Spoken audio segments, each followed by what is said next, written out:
Şöhretin Dünyasına dair YouTube kanalıma hoş geldiniz arkadaşlar. Bugün yine özel bir tarif paylaşacağım size. Ayva ve nar sirkesi. Ayva ve nar sirkesi arkadaşlar gribe, soğuk algınlığına, bronşite birebir. Bu bir şifa kaynağı. Bunu mutlaka yapmalısınız. İhtiyacımız olan malzemeler 4-5 kilo nar,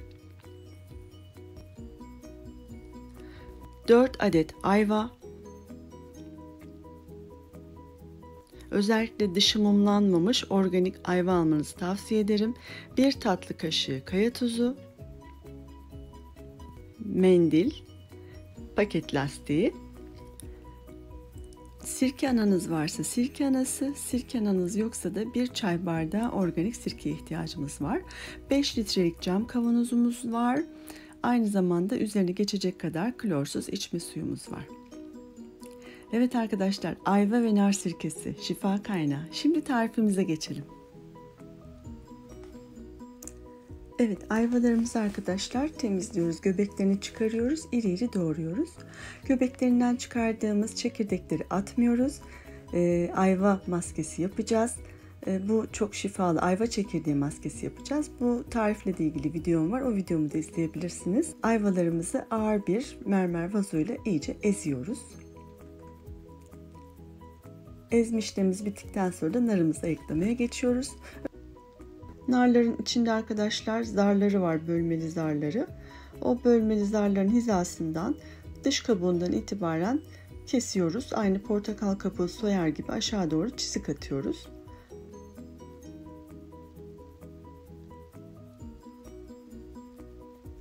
Bu şekilde parçalaması da çok kolay oluyor narımızı. Tanelerini ayıklamak da çok kolay oluyor.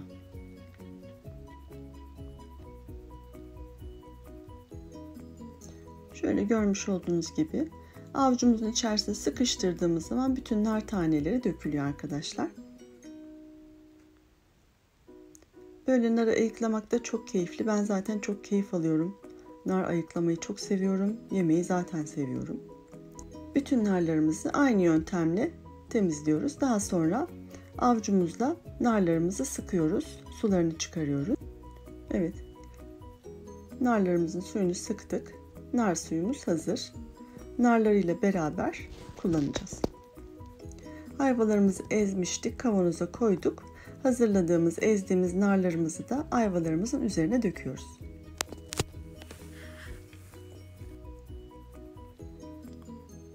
Narın rengi de çok güzel, suyu.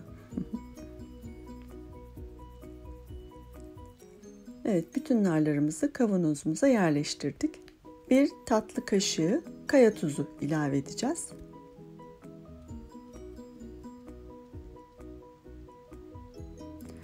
Ve sirke anamız var. Sirke anamızı kullanacağız.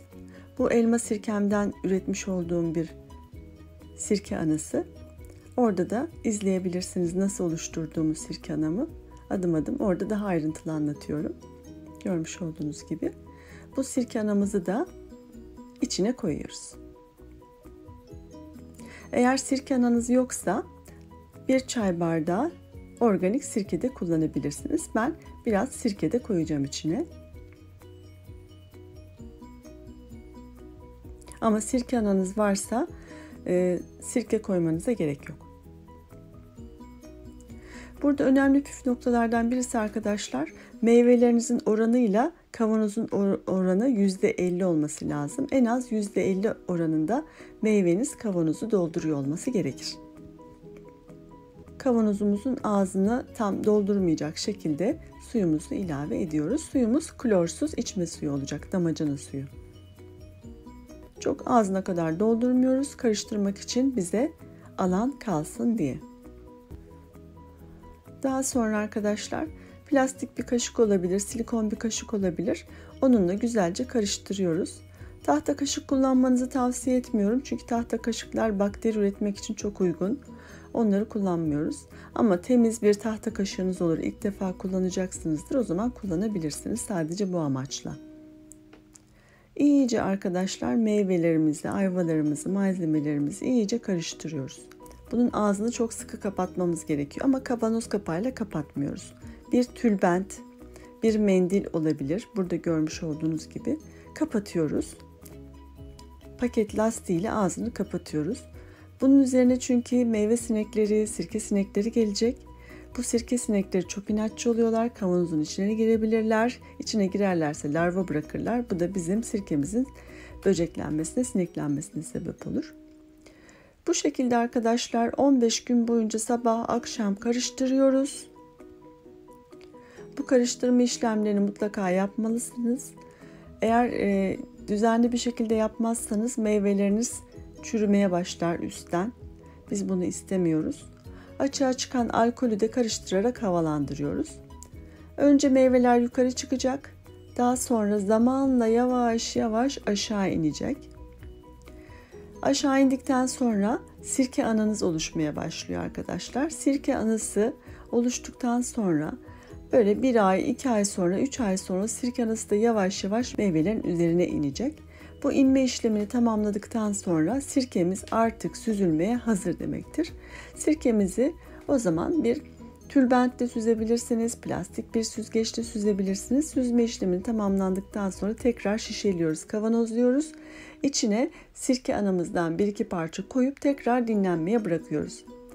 Hepiniz de biliyorsunuz ki sirke bekledikçe değerlenir. Ne kadar çok beklerse o kadar çok değerli bir sirke olur. Daha ayrıntılı sirke tarifi isterseniz organik elma sirkesi tarifim var. Orada adım adım bütün aşamaları sizinle paylaşıyorum. Umarım ayva nar sirkesi tarifimi de beğenmişsinizdir. Beğendiyseniz beğen tuşuna, abone olmadıysanız abone olmayı unutmayın arkadaşlar. Sevgiyle kalın, hoşça kalın.